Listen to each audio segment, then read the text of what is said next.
Today we're tackling 5 questions for the Salesforce Certified MuleSoft Associate exam, specifically under the domain of Recognize and Interpret Essential Integration Concepts and Terminology. Before we dive in, don't forget to subscribe to our channel and hit the notification bell. Now let's get started. Here comes question 1. Which of the following is an example of a software as a service, or SaaS model? A. Microsoft Azure, B. Docker, C. Salesforce, D. Kubernetes. Absolutely, it's C. Salesforce. Salesforce is a classic example of SaaS. It provides fully managed applications over the internet.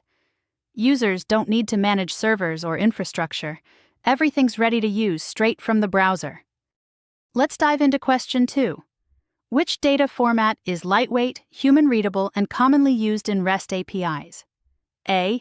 YAML, B. XML, C. JSON, D. CSV. You nailed it, it's C. JSON.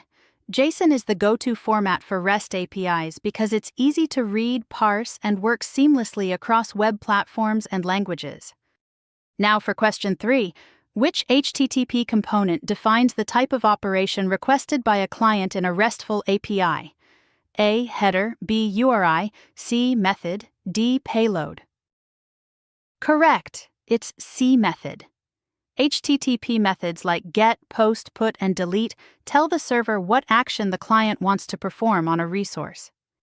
Let's look at question 4. Which of the following best describes an API proxy? A.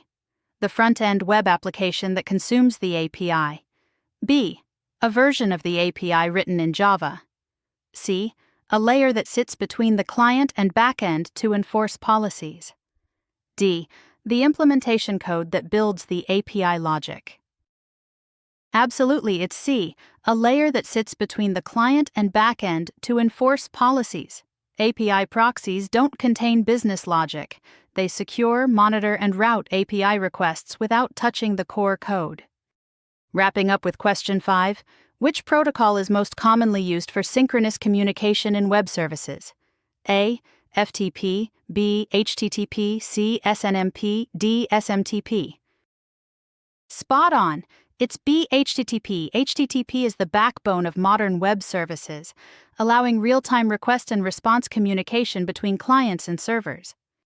That's all for today.